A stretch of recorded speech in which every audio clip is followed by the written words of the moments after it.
களேபரமான திருப்பரங்குன்றம் நடந்தது என்ன?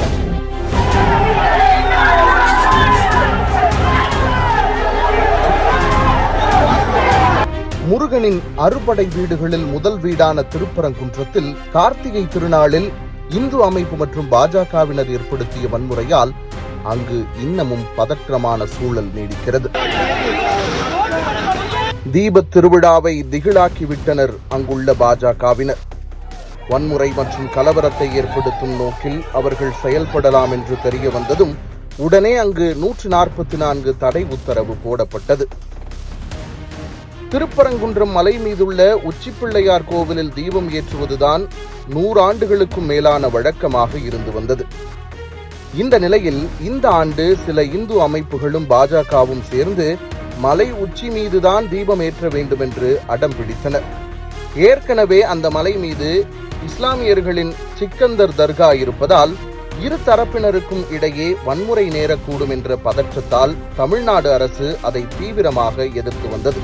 தமிழ்நாடு அரசின் இந்த போக்கை கண்டித்து உயர்நீதிமன்ற மதுரை கிளையை நாடினர் இந்து அமைப்பினர்.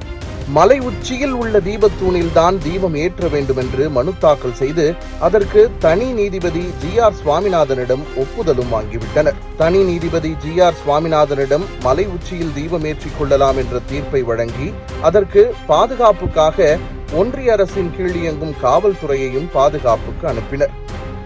வழக்கை அவசர வழக்காக விசாரித்த நீதிபதி GR சுவாமிநாதன் திருப்பரங்குன்றம் மலை மீதுள்ள தீபத்தூணில் மாலை 6 மணிக்குள் கார்த்திகை தீபம் ஏற்ற வேண்டும் என்றும் இல்லாவிட்டால் 6:05 மணிக்கு நீதிமன்ற அவமதிப்பு நடவடிக்கை எடுக்கப்படும் என்றும் எச்சரித்திருந்தார். தனி நீதிபதியின் இந்த தீர்ப்பே கலவரத்தை ஏற்படுத்தும் வகையில் இருப்பதாக கூறி இந்து அறநிலையத்துறை அமைதி காத்தது. தனி நீதிபதியின் உத்தரவு மேலும் கலவரத்தை உருவாக்கலாம் என்ற கருத்தும் பலமாக எழுந்தது.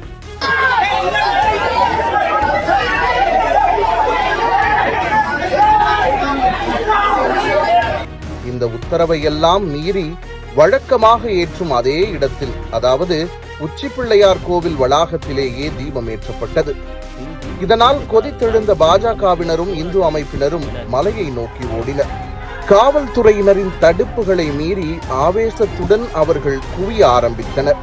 மத்திய தொழில் பாதுகாப்பு படையினரின் பாதுகாப்புடன் திருப்பரங்குன்றம் சென்ற அந்த குழுவினர் காவல்துறை மீது தாக்குதல் நடத்தியதில் காவலருக்கும் மண்டை உடைந்தது. காவல்துறைக்கும் இரு தரப்பினருக்கும் இடையே கடுமையான வாக்குவாதமும் ஏற்பட்டு அதுவே கலவரமானது. இந்த மோதலில் காவல்துறையை சேர்ந்த இருவருக்கு காயம் ஏற்பட்டு மருத்துவமனையில் அனுமதித்தனர். தொடர்ந்து அங்கு அசாதாரண சூழல் நிலவியது. பாரத் மாதா கி ஜே என்ற முழக்கத்துடன் முன்னேறி செல்ல முயன்ற இந்து முன்னணியினர் பாஜகவினரை போலீசார் அதிரடியாக கைது செய்தனர். திருப்பரங்குன்றம் மேலரத வீதியில் பழனியாண்டவர் கோவில் அருகே மலைக்கு செல்லும் பாதைக்கு மத்திய தொழில் பாதுகாப்பு படையினர் 50 பேருடன் வந்த 4 பேரை போலீசார் தடுத்து நிறுத்தினர். 144 தடை உத்தரவு அமலில் இருப்பதை சுட்டிக்காட்டி மலைப்பகுதிக்கு செல்ல அனுமதி மறுத்தனர். இதனால் இரு தரப்புக்கும் இடையே நீண்ட நேரம் வாக்குவாதம் ஏற்பட்டது.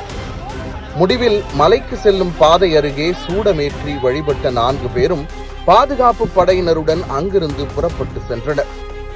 இதைத் தொடர்ந்து திருப்பரங்குன்றம் 16 கால் மண்டபத்தில் இருந்து கோவில் மற்றும் மலைப்பகுதி முழுவதும் போலீசாரின் முழு கட்டுப்பாட்டுக்குள் கொண்டு வரப்பட்டுள்ளது.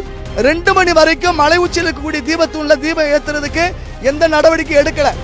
நாங்க கண்டெம்ட் ஆஃப் கோர்ட் நீதிமன்ற அவமதிப்பு வழக்கு தொடர்ந்தோம்.